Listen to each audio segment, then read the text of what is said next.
In the 1st century AD, the Roman Empire controlled the entire Mediterranean world through force, discipline, and command. Its armies did not rely on inspiration, emotional encouragement, or personal fulfillment. They relied on men who could function under responsibility so heavy that failure meant disgrace, exile, or death. Within this system, Roman commanders did not search for motivation. Motivation was assumed because the consequences of weakness were immediate and irreversible. This was not a cultural accident, it was inevitable. An empire built through constant warfare could not be sustained by men who required comfort, reassurance, or internal readiness before acting. The Roman command structure selected for a specific psychological type.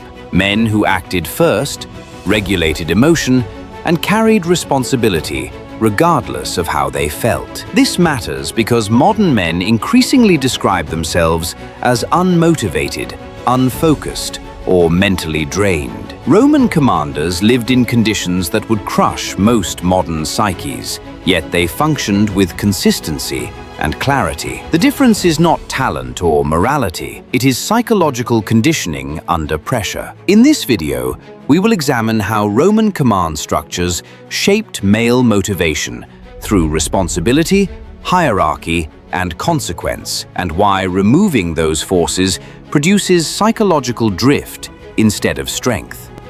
By the late Roman Republic and early Empire, roughly between 200 BC and 100 AD, Rome existed in a state of near-continuous military engagement.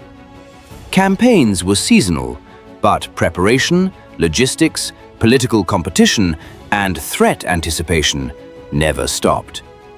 For Roman commanders, war was not an exceptional event.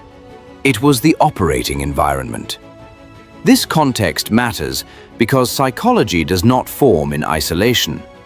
It forms in response to structure, expectation, and consequence. Roman commanders were shaped inside a system where pressure was constant and unavoidable. A Roman military commander was typically a senator or aristocrat whose political survival depended on military competence. Success in war translated directly into prestige, advancement, and influence. Failure did not lead to reflection or rehabilitation. It led to humiliation, loss of status, and often prosecution. In extreme cases, it led to execution or forced suicide. This created a psychological environment with 3 defining characteristics. First, responsibility was total.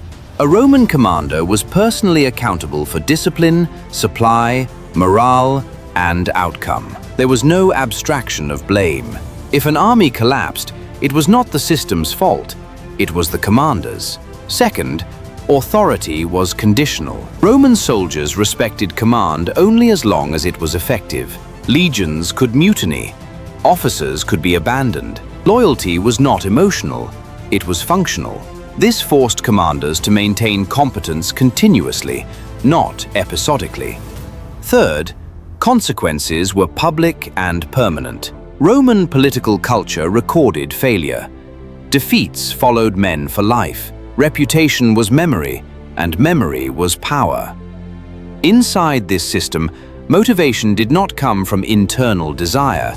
It came from external pressure that could not be escaped.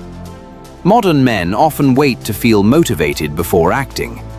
Roman commanders did not have this option. The system demanded action regardless of psychological state. Over time, this produced a different mental orientation. Action preceded emotion, not the other way around. This is the first critical psychological difference. When responsibility is optional, motivation becomes emotional. When responsibility is unavoidable, motivation becomes structural. Roman commanders did not ask whether they felt ready, they asked whether they were prepared. And preparation was enforced by consequence.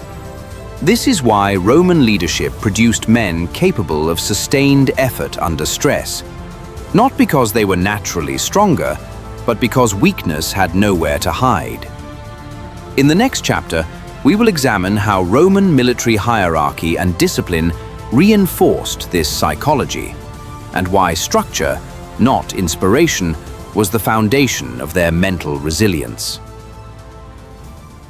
Between roughly 200 BC and 100 AD, the Roman military perfected one of the most rigid and durable command hierarchies in pre-modern history. This hierarchy was not merely organizational, it was psychological. Its purpose was to eliminate hesitation, ambiguity, and internal negotiation under stress. Roman commanders operated inside a layered system of rank that clearly defined authority, responsibility, and punishment at every level. Legates commanded legions. Tribunes enforced discipline. Centurions controlled daily behavior. At no point was responsibility diffuse. Every man knew who answered for failure, and every commander knew who was watching him. This matters because human psychology drifts when boundaries are unclear. Modern environments often allow men to negotiate with themselves,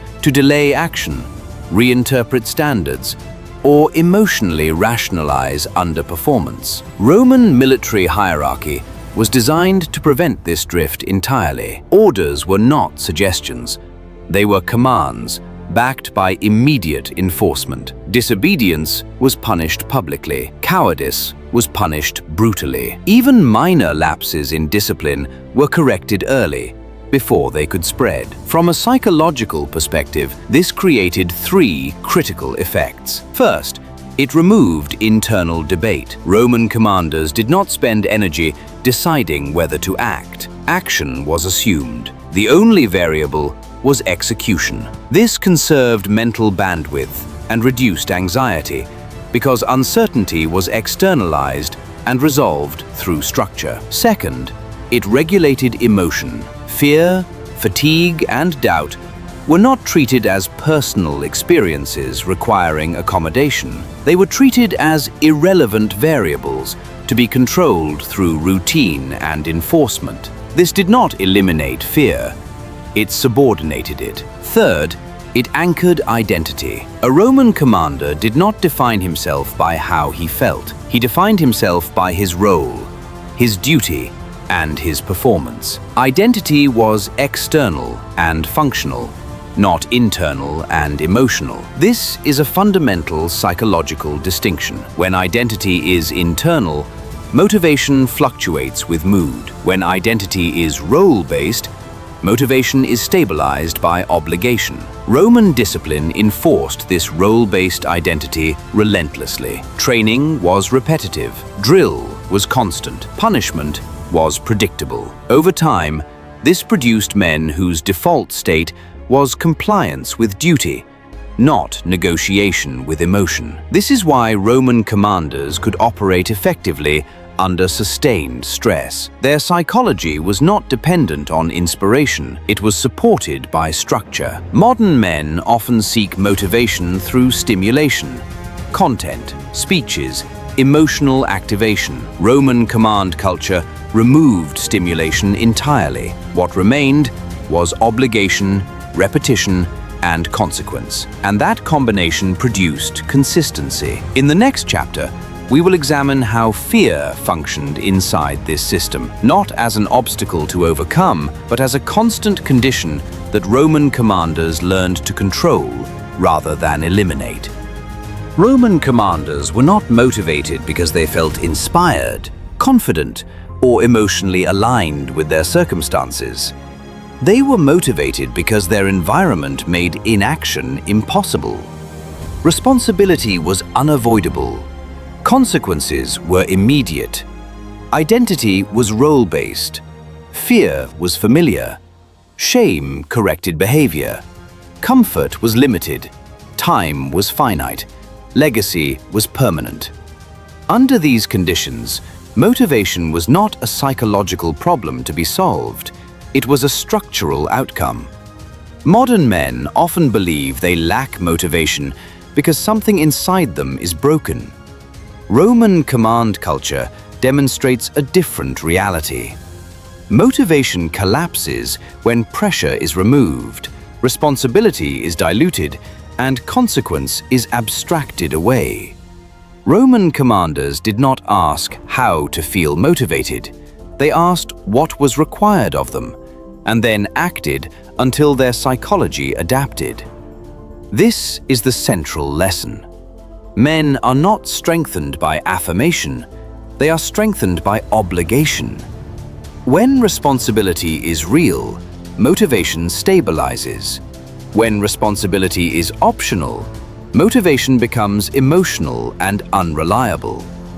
History does not show us stronger men because the past was morally superior. It shows us stronger men because systems demanded more of them and selected accordingly. If modern men feel mentally weak, unfocused, or unmotivated, the answer is not inspiration. It is pressure that cannot be avoided, responsibility that cannot be outsourced, and standards that cannot be negotiated. Roman commanders did not become strong by searching for meaning. Meaning was imposed, and they rose to meet it. If this analysis resonated with you, comment your thoughts below. I want to know whether you think modern men are suffering from a lack of motivation or a lack of real responsibility. Subscribe if you want more serious, historically grounded analysis on male psychology, discipline, and power. And turn on the notification bell, because the next videos will continue breaking down how history forged mentally resilient men, and what happens when that pressure disappears. This channel is not here to comfort you. It is here to explain reality.